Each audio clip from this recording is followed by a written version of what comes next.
Dito tayo ngayon sa sa Malia, Kuwait City at magpapadala tayo kasi nakalukali pa rin tayo. Yan. Medyo may mga tao rin. Hindi naman kasi nung konti. Pero marami na talagang diferensya to. Nagsimula nung nagbukas yung yung sa may Ulsuk Salmiya. Talagang na. So samahan niyo ako at titingnan natin kung magkano ang palitan. Let's go. Sana nga lang tumaas siguro. Gawa nga nitong pangyayari na to. Medyo tension dito sa Middle East. So samahan niyo ako. Yan yung mga tao. Dito pa rin medyo dumadami-dami yung tao. Padala muna tayo. Magkano palitan, ma'am? Ang palitan lang dito kasi malaki amount pa, mga 195. 195? Opo, mataas pa rin. Pag below Ha? pag below yung sa mababa. Ang 197.5 kilo lang yun. Okay. Pero 195 yan. 103. Nasa 104. 197 pa rin yan. 96. Ano na po? Okay. Thank you, ma'am. So, okay na. Tapos na? Palitan is 195. Pero pag mababa yung padala mo is 197. Dito ako nagpapadala.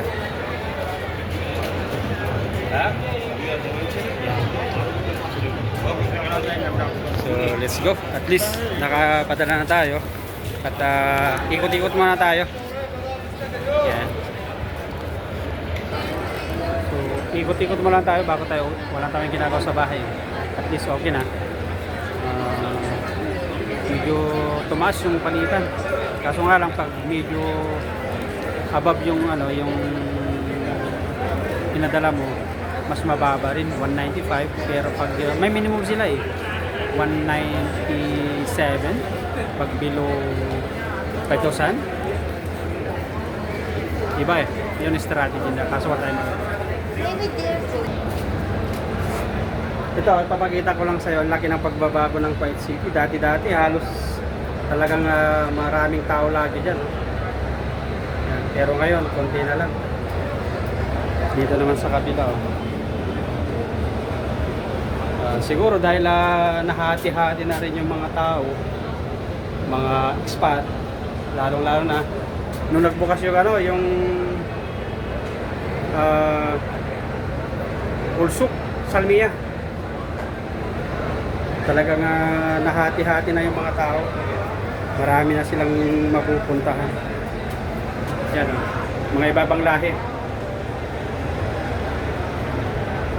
So ikot-ikot muna tayo. Wala tayong magagawin sa bahay. Maaga pa naman. So talagang ganyan. Maganda yung weather. So, kumusta na ang buhay mga kababayan, mga ka-OFW? Kumusta naman ang buhay? Kumusta kayo? Sana matapos na yung tension na to para sa ganun bumalik na tayo sa normal. Yan sigurado yan. Yan yung mga tao dito. Marami pagbabago simula nung kagulo. Siyempre yung mga ibang expat takot din lumabas hanggat hindi importante. Kaya is lang talaga mga kababayan ko na nandito sa gitnang silangan. Ingat na lang kayo at yan, sana lang matapos na yung mga kaguluhan at tension dito sa gitnang silangan. Siguro mga kababayan ko na maraming magbabakasyon siguro. Kaso nga lang hindi natuloy. Wala tayo magagawa, talagang kanyang buhay.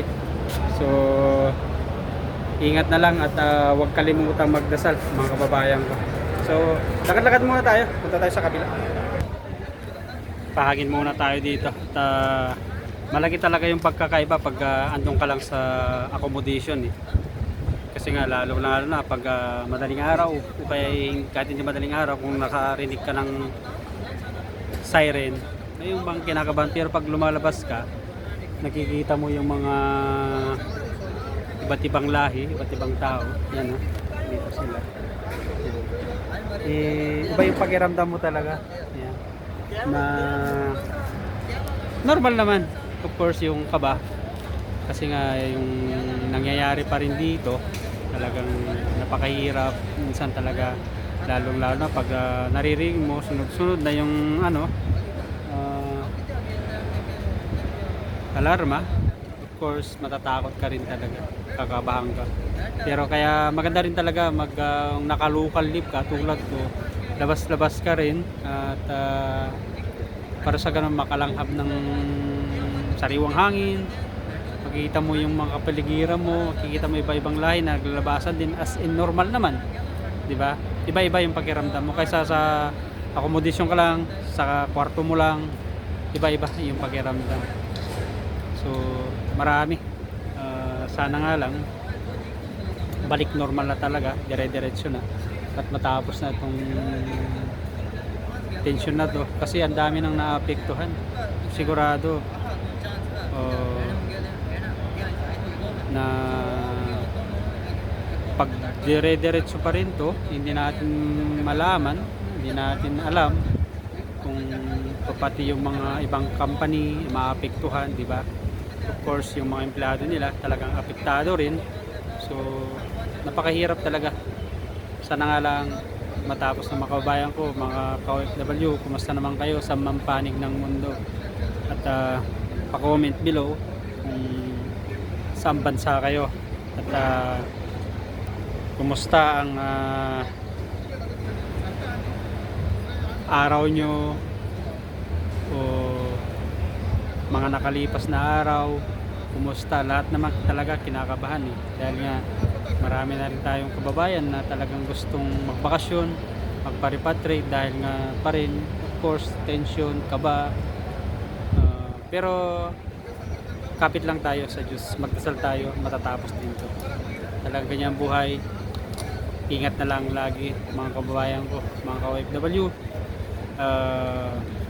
Stay safe na lang. Sundin natin kung anong payo ng gobyerno kung saan man tayo, kanilang protocol, para sa ganon hindi naman tayo pinababayaan mga yan eh. At